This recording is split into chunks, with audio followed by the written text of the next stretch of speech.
Você está acompanhando o segundo programa da série Alfabetização, Leitura e Escrita.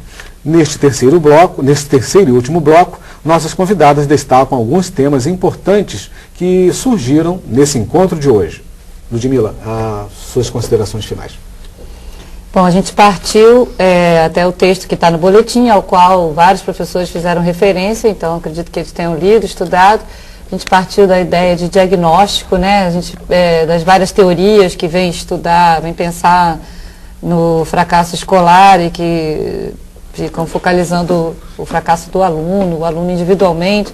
Esse foi o nosso ponto de partida. Eu acho que na conversa aqui, uma coisa que apareceu, que a gente pôde levantar, foi essa ideia desse professor estar capacitado, não estar capacitado de fazer esse tal diagnóstico, né? Quer dizer, eu diria que o encaminhamento mais interessante que a gente falou aqui seria não necessariamente esse professor estar apto a saber se é esse diagnóstico de hiperativo, de deficiente, desse tipo ou daquele, mas ele investir no objeto de conhecimento dele. Se ele tiver que aprender alguma coisa, não será teorias da psicologia nem da medicina, mas se ele puder tratar pedagogicamente o objeto de conhecimento dele é a língua, entender mais as suas leituras, a sua formação, se focalizar mais nesse sentido, ele vai estar no caminho mais certo de poder produzir um diagnóstico pedagógico, como a gente falou aqui, né? Seria esse, eu acho que foi um dos pontos que eu considero que tenha sido interessante. Perfeito, Ludmila, obrigado. Sara, suas considerações finais.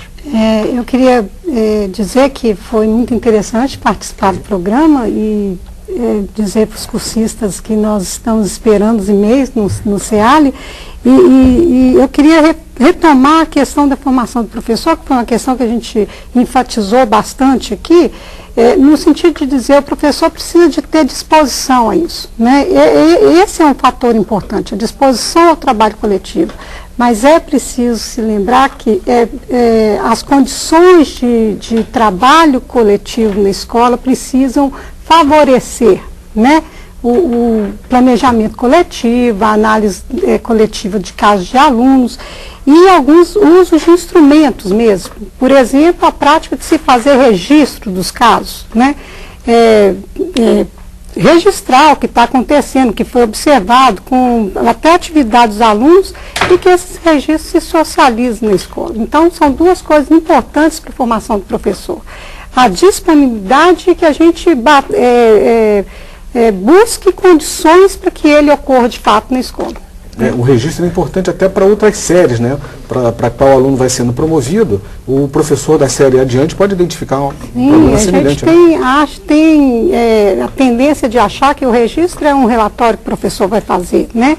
E muitas vezes um arquivo, né? Uma pasta de arquivo dos alunos é um registro. Ok, obrigado, Sara.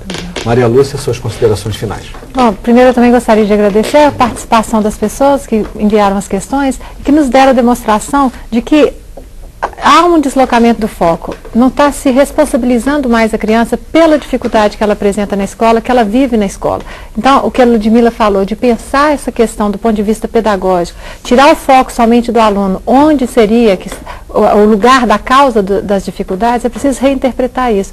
E o professor ampliar, como já tem, as perguntas demonstraram aqui, a investigação de outras causas, mas particularmente daquela, o que eu posso fazer no meu espaço pedagógico? Investigar essa história da criança dentro da escola, o que domínio ele tem do conteúdo, onde estão as lacunas, o que eu preciso acrescentar nesse processo de aprendizagem do aluno, quais são as oportunidades que eu criei ou não criei para que esse aluno tivesse acesso a determinado conhecimento na sala de aula. Então, professor, como a Sara disse, poderia fazer não só o registro por meio da coleta, da produção dos alunos, mas também um registro daquilo que eu fui oportunizando.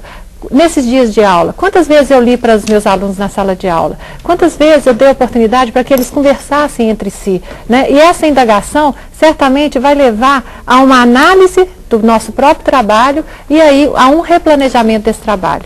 Possivelmente nós vamos descobrir alternativas simples, mas que precisam ser retomadas na sala de aula. Muito obrigado, Maria Lúcia. Bem, o segundo programa da série Alfabetização, Leitura e Escrita termina aqui.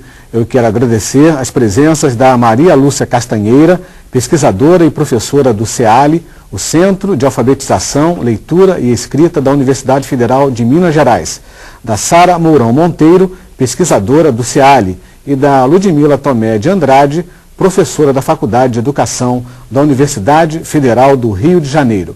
Em pauta, no Salto para o Futuro de Amanhã, os conceitos de alfabetização e letramento. Até lá.